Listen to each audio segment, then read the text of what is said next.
ضرورت پڑی تھی یہ سارا کچھ کرنے کی؟ ایک آدمی آیا کہنے لگا بلال اگر تیرا رب سچا ہے، تیرے رسول سچے ہیں، پھر تجھے بچاتے کیوں نہیں؟ پھر تجھے بچاتے کیوں نہیں؟ جب تو اتنا مخلص مومن ہے اور اتنا تیرے اندر خلوص پایا جاتا ہے تو وہ آتے کیوں نہیں تیرے دفاع کے لیے؟ وہ تیرے لیے ڈھال کیوں نہیں بنتے؟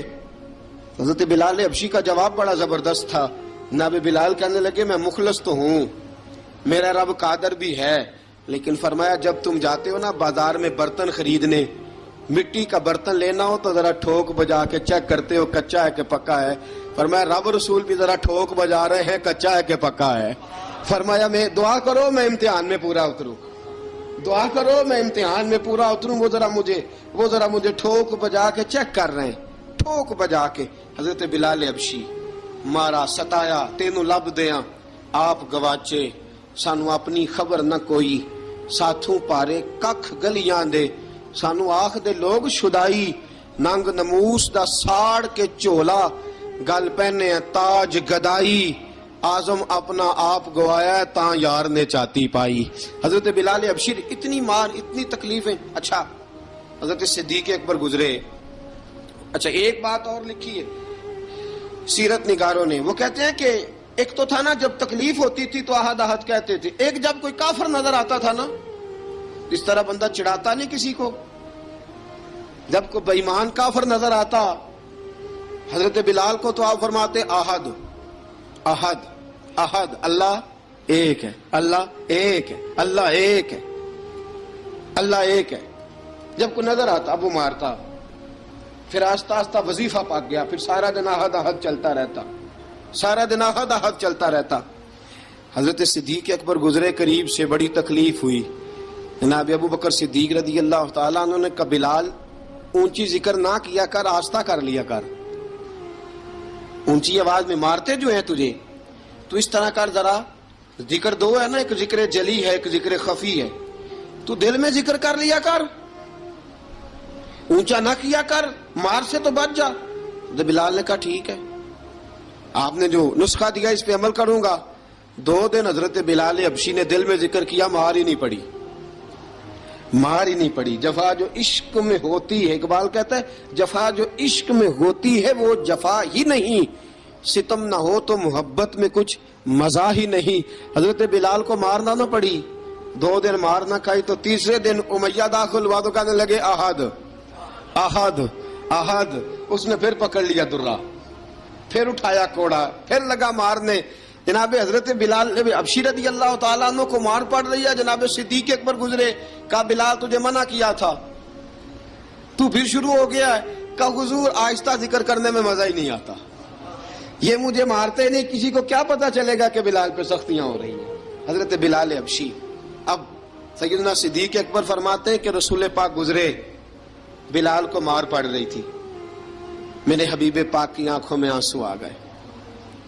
بے خبر ہو جو غلاموں سے وہ آقا کیا ہے، حضور کی آنکھوں میں آنسو، اور حضور نے دعا فرمائی کہ یا اللہ میرے بلال کو نجات دے دے، یا اللہ میرے بلال کو نجات دے دے۔ رسول پاک یہ کہہ کے گزر گئے، ایک کونے میں حرم شریف کے کونے میں بیٹھ کے رسول پاک رو رہے ہیں۔ جناب صدیق اکبر نے کہا حضور کیا ہوا؟ فرمایا ابو بکر سوچ رہا ہوں خدا اگر مجھے پیسے دے تو میں بلال کو خرید لوں، اگر رب پیسے دے تو خرید لوں، سوچ رہا ہوں۔ جناب ابو بکر صدیق گھر گئے، گھر جا کے حضرت عباس کو بھیجا، کہا امیہ میرا مخالف ہے، مجھ سے وہ بات نہیں کرے گا، آپ جائیے، آپ جا کے کہیے بلال کو بیچ ڈالے۔ حضرت عباس نے جا کے کہا بلال کو بیچ دو۔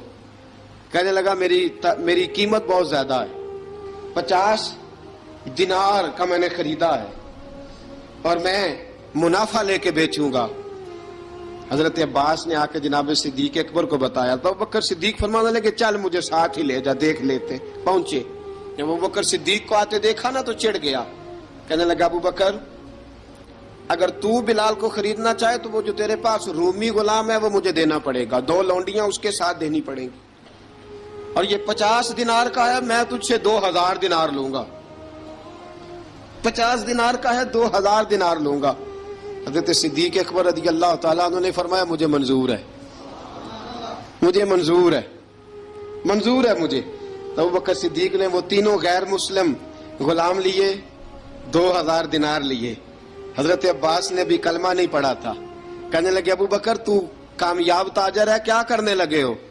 تو حضرت ابو بکر صدیق کہنے لگے آپ نے بھی کلمہ نہیں پڑھا، آپ کو اس سودے کا پتہ نہیں، آپ ابھی اس لذت آشنائی سے واقف نہیں، آپ نے بھی یہ ذائقہ چکھا نہیں، آپ ابھی اس راہ سے گزرے نہیں، آپ کو پتہ نہیں یہ بھی ایک ذائقہ ہے، یہ بھی ایک سودا ہے، یہ بھی ایک لذت ہے، یہ بھی ایک گہرائی ہے، یہ بھی ایک مزہ ہے، اس کا بھی آپ کو علم نہیں، آپ نے کلمہ نہیں نہ پڑھا۔ محبت کو سمجھنا ہے تو نہ سے خود محبت کر، کنارے سے کبھی اندازہ طوفان نہیں ہوتا۔ فرمایا ابھی تو راہ گزر میں ہے، کہہ دے مقام سے گزر، ابھی ذرا آگے چلیں گے نا، جب آپ کلمہ پڑھیں گے تو آپ کو پتہ چلے گا۔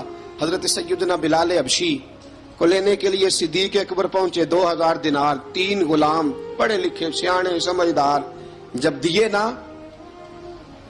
تو امیہ کھل کھلا کے ہنسا، کہنے لگا ابو بکر بڑے گھاٹے کا سودا کیا تو نے، ابو بکر تو نے بڑے گھاٹے کا سودا کیا ہے، یہ پڑھا لکھا مجھے دے کے جا رہا ہے اور یہ ان پڑھ تو لے کے جا رہا ہے، یہ خوبصورت رومی غلام دے کے جا رہا ہے اور یہ حبشی کالے رنگ کا تو لے کے جا رہا ہے، اور 50 دینار کا غلام 2000 دینار میں تو لے کے جا رہا ہے، اتنے گھاٹے کا سودا، اتنی بڑی نادانی۔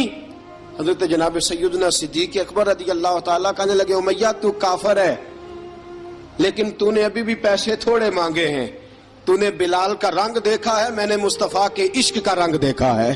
فرمایا تو ابھی اس کے رنگ میں الجھا ہوا ہے اور میں جو اس کے باطن کا حسن ہے وہاں تک پہنچ گیا ہوں۔ حضرت سیدنا بلال حبشی رضی اللہ تعالیٰ عنہ ساتھ کھڑے، ابو بکر صدیق رضی اللہ تعالیٰ عنہ نے ارشاد فرمایا اگر میں یمن کا حکمران ہوتا، یمن کا بادشاہ ہوتا اور تو مجھے کہتا کہ بلال میں تب دوں گا جب تو مجھے یمن کی حکمرانی دے گا، فرمایا میں تجھے یمن کی حکمرانی بھی دے دیتا لیکن بلال کو ضرور خرید کے لے جاتا۔ حضرت بلال حبشی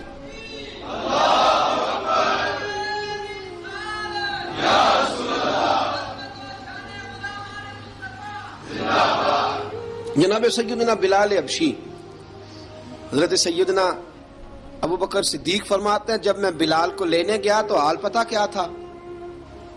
ادھر دیکھیے گا، فرماتے کہ ٹانگیں اوپر کر کے نا، جس طرح آدمی رکوع میں بیٹھتا ہے اس طرح کر کے نا ٹانگیں، اور سر پھر زمین کو لگا کے جس طرح سجدے میں آپ جاتے ہیں، لیکن بالکل ٹانگوں کے ساتھ سر رکھ کے۔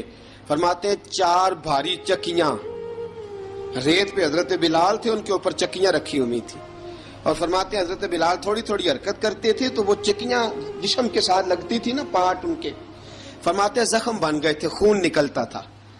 فرماتے میں نے وہاں سے جا کے حضرت بلال کو نکالا، پیسے دیے، لے کے آیا،